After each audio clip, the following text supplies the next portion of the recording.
Hey everyone, I'm Sugandha and you're watching Ready to Get Update and welcome back to my channel. And yes, ये है आज day 14 और 15 days H workshop and yes, I hope सो आप enjoy कर रहे होंगे. बहुत सारे सेशंस आप देख भी रहे होंगे. यू नो व्हाट, जो स्टार्टिंग के सेशंस होते हैं ना उनका रिस्पॉन्स बहुत अच्छा होता है, लेकिन बाद के जो सेशंस होते हैं वहाँ कहीं ना कहीं स्लो डाउन आ जाता है. दोनों ही वे में ये सेशंस आए हैं, लाइक हिंदी और इंग्लिश, जैसा कि आप हमेशा रिक्वेस्ट करते हैं. मेरे दोनों चैनल्स पे हैं, आप प्लीज उन्हें चेक करें. और अगर आपने चेक नहीं करे हैं सारे सेशंस, 13 डेज तक आ चुके हैं, तो प्लीज वो आप पिन कमेंट से चेक कर सकते हैं. एक छोटा सा अगर मैं रीकैप देखूं, बहुत ज्यादा बड़ा रीकैप नहीं दूंगी, तो यहाँ पे हमने क्या क्या देखा है. हमने इंट्रोडक्शन टू एचआर से लेकर यहाँ पे हमने कैसे हम अलाइन कर सकते हैं एचआर गोल्स वो देखा है, रिक्रूटमेंट की प्लानिंग एंड स्ट्रैटेजी देखी है, सोर्सिंग और हम कैसे टैलेंट को अट्रैक्ट कर सकते हैं वो देखा है. 5th में हमने diversity and inclusion and hiring भी चेक किया. और 6th में हमने देखा ऑन बोर्डिंग कैसे होती है, एम्प्लॉय इंगेजमेंट क्या होता है. 7th में हमने चेक किया परफॉर्मेंस मैनेजमेंट एंड फीडबैक क्या है. 8th में हमने देखा था लर्निंग एंड डेवलपमेंट क्या है. क्या ये सेम है ट्रेनिंग एंड डेवलपमेंट से? तो नहीं है, चेंजेस हैं, डिफरेंसेस हैं, वो हमने डिस्कस किए थे. 9th में हमने देखा एम्प्लॉय रिलेशंस, बहुत ही इंपॉर्टेंट सेशन. कन्फ्लिक्ट रेजोल्यूशन को हम कैसे ईजी बना सकते हैं.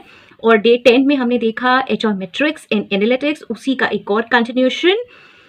11th डे जिसमें हमने देखा HR data analysis and interpretation. और 12th में हमने देखा था प्रिडिक्टिव एनालिटिक्स. ये सारे ही सेशंस इंपॉर्टेंट हैं, प्लीज इन्हें जरूर. एंड डे 13 में हमने फाइनली चेक कर लिया कि कौन कौन से करियर डोमेन्स हैं, कौन कौन से करियर रोल्स हैं एचआर में. तो यहां तक कोई डाउट नहीं होना चाहिए. बट स्टिल क्या हो रहा है, क्योंकि आप सारे सेशंस देखते नहीं हैं. बहुत सारी प्लेलिस्ट है जिन पे मैं ऑलरेडी सेशंस बना चुकी हूँ, वो भी आप नहीं चेक करते. तो इसीलिए ना मेरे पास बहुत सारी क्वेरीज. अभी कुछ सेशन से तो मैंने क्वेरीज बिल्कुल आंसर करना बंद कर दिया, बिकॉज मैं ये इन 2 सेशंस के लिए 14th और 15th डे के लिए वो क्वेरीज एक्यूमुलेट कर रही थी. तो चलिए चलते हैं, क्वेरीज को देखते हैं. और येस, आपकी क्वेरी यहाँ पे फ्लैश होगी और अगर कुछ पॉइंट्स होंगे तो वो भी मैं यहाँ पे नोटिंग में डाल दूंगी, जिससे कि आप उन्हें नोट कर सके. ओके, सो चलिए. तो देखिए यहाँ पे सबसे पहली क्वेरी जो है, hello ma'am, can you make a detail video on job portal, what is Boolean search and mass mailing. देखिए ऑलरेडी एक सेशन है बूलियन सर्च पे, मास मेलिंग पे. ओके, और जॉब पोर्टल पे भी मेरा एक सेशन बना हुआ है अलग से, लेकिन इस पे अगर डिटेल सेशन हुआ तो मैं बनाऊंगी. अदरवाइज यहाँ पे मैं आपको थोड़ा सा बता देती हूँ. बूलियन सर्च क्या है भाई? बूलियन सर्च है एक स्पेशल सर्च जिसमें हम कुछ कीवर्ड्स ऐसे डालते हैं जिससे आपकी जो एग्जैक्ट सर्च है वो निकल कर आ जाए. ओके, इस पे एक सेशन है, वो यहाँ पे फ्लैश हो रहा होगा, प्लीज आप इस सेशन को देख लें. यहाँ पर मैं इस पूरे सेशन को नहीं डिस्कस कर सकती हूँ. नेक्स्ट इज मास मेलिंग की आपने बात करी. यस, अगेन जैसे naukri.com अगर आप यूज कर रहे हैं तो मैं उसका एक एग्जांपल दे देती हूँ. वहाँ पे एक मास मेलिंग का ऑप्शन होता है जिसमें आप एक सेम टाइप का मैसेज ड्राफ्ट करेंगे, राइट, और वो बहुत सारे लोगों तक, 1000, 2000, 3000, आप उसमें ऑप्शंस क्लिक कर सकते हैं कि कितने लोगों तक पहुंचे. उन लोगों तक पहुंचेगा जो आप फिल्टर्स वहां पे लगाएंगे. लाइक फॉर एग्जांपल, अगर मुझे एक ग्रेजुएट चाहिए जिसके पास कम्युनिकेशन स्किल्स हो, जिसके पास कुछ आईटी स्किल्स हो, तो वो मैं उस मेल में फिल्टर्स लगा दूंगी. एक्सपीरियंस उसका 2 years हो, वो किसी स्पेसिफिक इंडस्ट्री से हो, जैसे कि मुझे चाहिए चलो ऑटोमोबाइल इंडस्ट्री से, तो मैंने वो सारे फिल्टर्स उस पोस्ट में लगा दिए. जो जॉब पोर्टल पे मैं एक पोस्टिंग कर रही हूँ, वहां पे मैंने ड्राफ्टिंग कर दी कि हमारी ये रिक्वायरमेंट है. और वहां पे जितने भी ऐसे पर्सन होंगे जिनकी क्वालिफिकेशन उतनी होगी, एक्सपीरियंस उतना होगा, उन सब तक वो मेल पहुंच जाएगा. तो इट कुड बी लाइक 1000, 2000, 3000, उन सब तक एक साथ पहुंचेगा. तो आप सोचिए कि उनके कुछ तो रिस्पॉन्सेज आएंगे. This is mass mailing. Mass, बहुत सारे लोगों को एक साथ मैं मेल कर रही हूँ, और वो मेरा पूरा एक फॉर्मेट जो मुझे चाहिए, जहां पे रिक्वायरमेंट मेंशन है, वहां पे मैंने जॉब प्रोफाइल मेंशन किया हुआ है, जॉब रिस्पॉन्सिबिलिटीज मेंशन की हुई हैं, and salary, package, location, everything मैंने सारी चीजें उसमें ऑलरेडी मेंशन कर दी हैं. वो सारी चीजें उन 1000, 2000, 3000 कैंडिडेट्स के पास जाएगी, and then they will obviously apply. क्यों? क्योंकि वो सेम उनका ही प्रोफाइल है और उसकी जॉब निकली है, वैकेंसी निकली है. Okay, so this is mass mailing. मैंने इस पर पहले भी वीडियोस बनाए हुए हैं, लेकिन चलिए डिस्कस कर लिया हमने यहाँ. चलिए इसके साथ एक और क्वेरी ले लेते हैं. Maybe search by experience, skills और certified options. If you want payroll specialist 5 year experience in textile, yes, आप बिल्कुल लगा सकते हैं. आप नीचे जो फिल्टर्स होते हैं उनमें लगा सकते हैं उसको, और यहाँ पर ऊपर स्पेशली आप स्पेसिफिकली कीवर्ड्स के साथ इसे ऐड करेंगे तो ये बहुत ज्यादा बेनिफिशियल रहेगा. स्ट्रेट अवे आपको वो कैंडिडेट्स मिलेंगे.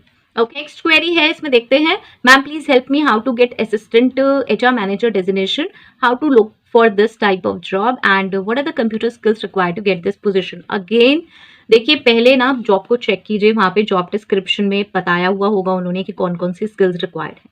बेसिक अगर मैं स्किल्स की बात करूं तो आपको बेसिक कंप्यूटर आना जरूरी है, जिसमें MS ऑफिस, इंटरनेट, ये चलाने आने चाहिए। और अब तो यस एआई है तो आपको चैट जीपीटी एंड ऑल भी आना चाहिए। Okay, but apart from chat GPT भी अगर मैं नहीं बात करूं, क्योंकि एवरीवन इज यूजिंग, तो वो इतना कोई बहुत बड़ी चीज नहीं है। तो यहाँ पर आपको बेसिक एक्चुअली कंप्यूटर स्किल्स आनी चाहिए। आपको बेसिकली पूरा एमएस ऑफिस पे काम करना आना चाहिए, जिसमें MS Excel, MS Word, MS PowerPoint, okay, MS Outlook, ये हैं, ये सारी चीजें आनी चाहिए। आपको प्रॉपर मेल करना आना चाहिए, रिसीव करना, चेक करना, एंड यस दिस इज। और आपको ये जॉब कैसे मिलेगी, तो अगेन मेरा इसमें यही कहना है कि देखिए जॉब को सर्च कीजिए, वहाँ पे आप जॉब डिस्क्रिप्शन चेक कीजिए, क्या एलिजिबिलिटी क्राइटेरिया है। अगर आप एक ग्रेजुएट हैं, ग्रेजुएशन उसमें मांगा है तो ग्रेजुएशन मैंडेटरी है, पोस्ट ग्रेजुएशन मांगा है तो वो मैंडेटरी है। तो पहले ये चेक करिए कि एलिजिबिलिटी क्राइटेरिया फुलफिल हो रहा है या नहीं हो रहा। अगर एलिजिबिलिटी क्राइटेरिया ही फुलफिल नहीं हो रहा तो पहले उसको फुलफिल करना इंपॉर्टेंट है, क्योंकि आप चाहे कितने ही वो लगा लो, कितने ही आप इधर उधर से हिसाब किताब जोड़ लो, क्योंकि अगर आपका एलिजिबिलिटी क्राइटेरिया फुलफिल नहीं हो रहा है तो बहुत लेस चांसेस हैं कि आपको जॉब आसानी से मिल पाएगा। ओके, सो पहले उसको चेक करिए। अगर वो फुलफिल हो रहा है तो उसके बाद नेक्स्ट आता है जॉब डिस्क्रिप्शन में वो क्या मांग रहे हैं, मींस जॉब रिस्पॉन्सिबिलिटीज क्या है, कौन से कीवर्ड्स यूज कर रहे हैं, कौन से की स्किल्स हैं। वो की स्किल्स आप पोजेस करते हैं, नहीं करते हैं, प्लीज उन्हें अपग्रेड करें।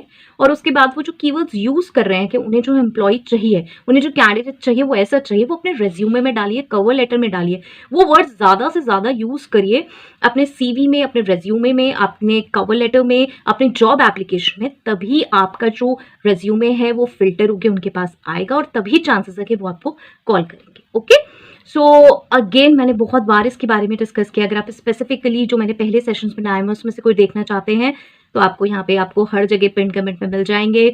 और पॉसिबल हुआ तो मैं लिंक भी यहाँ पे दिखा दूंगी, पॉसिबल हुआ तो मैं यहाँ पे आपको स्क्रीनशॉट भी दिखा दूंगी कि कौन सा स्पेसिफिकली वो सेशन है, तो आप सर्च कर सकते हैं। नेक्स्ट अगेन जो क्वेरी है वो फिर अगेन इसी से रिलेटेड है कि एचआर की जॉब कैसे मिले।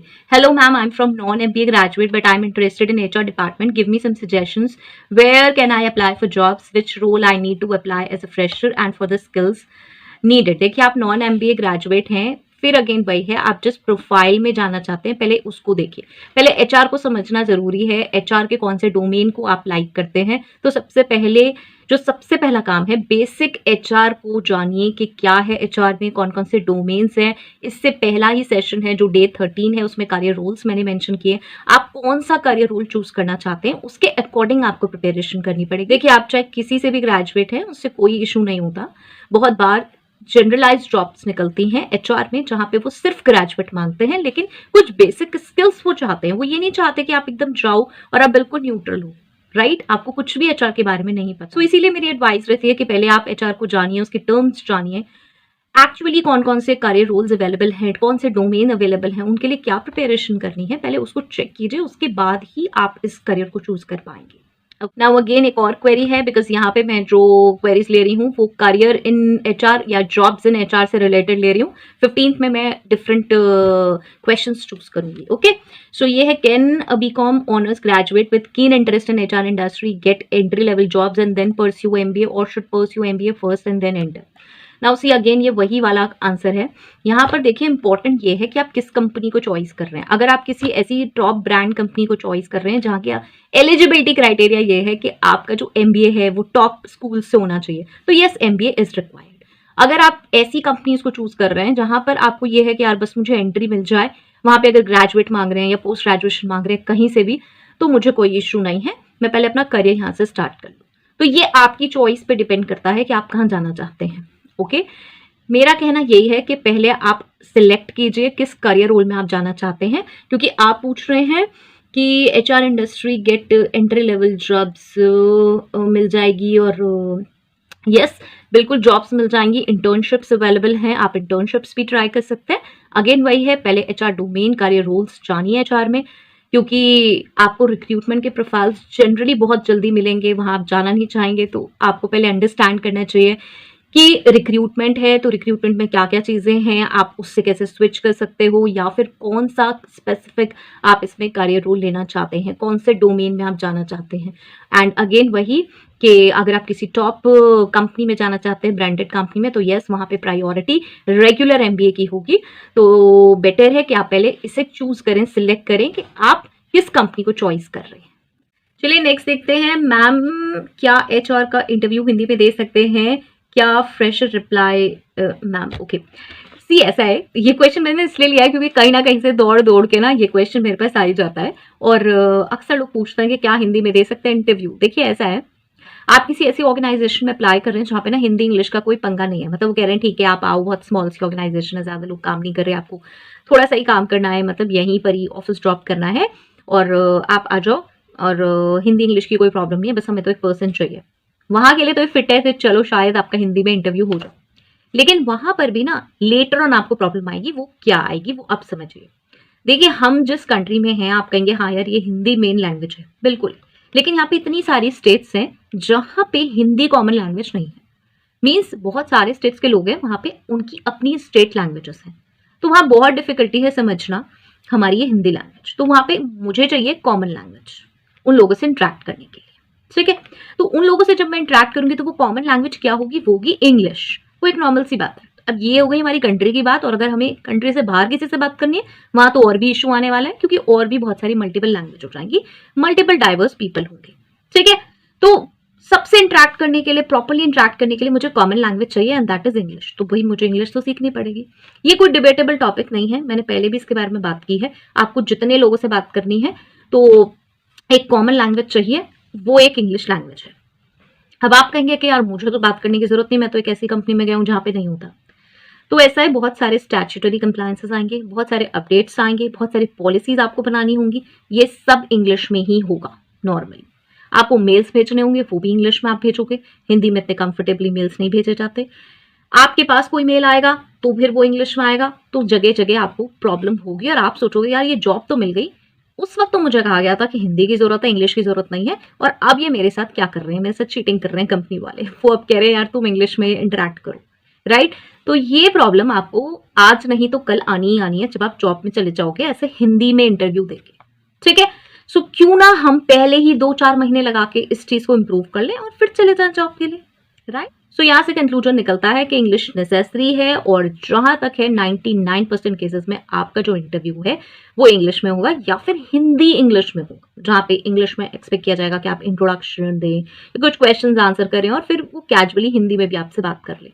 लेकिन यस, वर्क प्लेस पे आपको ये इश्यूज आएंगे ही आएंगे, ठीक है। सो यस, क्यों, क्योंकि एम्प्लॉयज, अब यहाँ पे आप कह सकते हो कि यार चलो कहाँ हम बात कर रहे हैं दूसरों से, तो ये होगा आपको साउथ में किसी से बात करनी पड़ सकती है, ईस्ट में, वेस्ट में करनी पड़ सकती है, और वहां पे कॉमन लैंग्वेज इंग्लिश में ही बात हो पाएगी। नेक्स्ट देखते हैं। Next is I don't have MBA, I am MA English graduate. Can I take this HRBP course? Will I get a job? Yes, you can get a job if you will take this course, but please try to understand. HRBP के आप ये सारे sessions देखिएगा, complete playlist देखिएगा, मैंने वहां पे कई बार डिस्कस किया, ये एक सीनियर रोल है, ये फ्रेशर रोल नहीं है, पहली बात, ठीक है। अगर आपने HR के प्रोफाइल में काम नहीं किया है तो यस, हो सकता है आपको कोर्स के बाद जॉब मिल जाए, हो सकता है आपको कोर्स से पहले जॉब मिल जाए सोर्स से, रेफरेंस से, लेकिन बाद में आप जब काम करेंगे तो आपको इश्यू आएगा, बिकॉज ये सीनियर प्रोफाइल है, ये एक एडवाइजरी कंसल्टेंट रोल है, ठीक है। तो जहां पे भी एडवाइजरी और कंसल्टेंट रोल होता है ना, वहां पे हमारे पास एक्सपीरियंस की जरूरत होती है, स्पेशली उसी डोमेन में जरूरत होती है एक्सपीरियंस की, क्योंकि जब आपको खुद ही नहीं पता HR के बारे में, आप जानते नहीं है, अगर आप नहीं जानते, आपने यहाँ पे कुछ भी मेंशन नहीं किया कि आपने HR में जॉब की या नहीं की है, अगर आप नहीं जानते हैं तो मेरा कहना ये है कि पहले HR को समझिए, बेसिक्स समझिए, उसके टर्म्स समझिए, क्या क्या डोमेन है, क्या क्या करियर रूल्स अवेलेबल हैं, क्या एंट्री लेवल प्रोफाइल्स हैं, क्या फ्रेशर रूल्स हैं, उनको ऑप्ट करिए और उसके बाद इसे ट्राई करिए। लेकिन लास्ट में ये कहना चाहती हूँ कि अगर आपको ऐसा कहीं मिलता है कि ये कोर्स आपको कहीं मिल रहा है और वहां पे वो आपको जॉब की गारंटी दे रहे हैं, तो यस आप उसे अवेल कर सकते हैं। लेकिन यहाँ पे भी एक डिस्क्लेमर है कि जब आप उस जॉब में जाएंगे, और आपको हो सकता है उस इंस्टीट्यूट से प्लेसमेंट भी मिल जाए, जब आप इस जॉब में जाएंगे तो यस वहां आपको प्रॉब्लम आ सकती है, काफी चांसेस हैं कि आ सकती है। क्यों आ सकती है? बिकॉज आप क्या एडवाइस करोगे, HR बिजनेस पार्टनर, आप उन्हें क्या एडवाइस करोगे, ठीक है। ऐसे तो बहुत लोग जॉब्स कर रहे हैं और चलती रहती है उनकी जॉब, इधर से पूछ लिया उधर से पूछ लिया, लेकिन अगर आप अपना लॉन्ग टर्म करियर देखना चाहते हैं तो किसी भी चीज को बेस से स्ट्रॉन्ग करना इंपॉर्टेंट है, ओके। तो इसलिए मेरी राय यही रहेगी कि पहले HR, उसके कार्य रूल्स, डोमेन्स को समझिए, एक बेसिक HR प्रोफाइल में आप एंट्री लीजिए और उसके बाद इसमें मूव करें, ठीक है। और अदरवाइज यस, अगर ये अवेलेबल है ऑप्शन तो you can go, all the best. चलिए, आई थिंक मैंने यहाँ 7 क्वेरीज ले ली हैं। यस, 7 क्वेरीज फिनिश हो गई और ये सारी क्वेरीज, 2 क्वेरीज तो मैंने बूलियन सर्च से रिलेटेड ली थी और सारी क्वेरीज मैंने ली हैं इससे रिलेटेड कि एचआर में जॉब्स कैसे ले सकते हैं आप और कैसे करियर बना सकते हैं, क्या skills tree and all. Okay, so ये बेसिकली क्योंकि मेरे पास सबसे ज़्यादा क्वेरीज आती हैं एचआर रोल्स, जॉब की, करियर की, डोमेन की, तो यहाँ पे ये है। इंस्टा पे बहुत सारी क्वेरीज हैं, बहुत सारी आपने मैसेंजर्स में मुझे क्वेरीज भेजी हैं। आई एम रियली सॉरी, बहुत सारी क्वेरीज इससे लिंक्ड हैं जो वहाँ पे आपने मुझे भेजी हैं कि जॉब नहीं मिल पा रही है, जॉब नहीं मिल पा रही है। बहुत सारी ऐसी क्वेरीज इससे इंटरलिंक्ड हैं, तो अगर आप ये सेशन देख रहे हैं तो आपकी वहाँ पे वो क्वेरीज भी सॉल्व हो गई हैं। अदरवाइज अगर फिर भी आपकी क्वेरी सॉल्व नहीं हुई है तो आप यहाँ पे कमेंट सेक्शन में डाल सकते हैं। नेक्स्ट सेशन जो 15th है, डे 15 है, मैं वहाँ पे आपकी क्वेरी ले लूँगी। ओके, सो प्लीज़ ये ना समझें कि मैं क्वेरीज नहीं ले रही हूँ, और सीरियसली इतनी सारी क्वेरीज हैं और वो बहुत सिमिलर हैं, तो इंस्टेड ऑफ कि मैं रिप्लाई करूँ आपको इंस्टा में अलग से, मैं ये सोचती हूँ कि यार एक पूरा सेशन बना दूं जिससे और भी ऐसे लोगों की क्वेरीज सॉल्व हो जाएं जिन्होंने टाइप भी नहीं करी, क्योंकि ऐसे बहुत सारे लोग हैं, सेम सी क्वेरीज होंगी। ठीक है, एक एक इंडिविजुअल को मैं सेम ही क्वेरी लिखूं, उससे ज्यादा रिप्लाई करूं, उससे बेटर है कि यहाँ पे बहुत सारे लोग देख लें। ओके, सो चलिए, इसके बाद आने वाला है, यस, एक्साइटिंग सी कुछ और वर्कशॉप्स आने वाली हैं।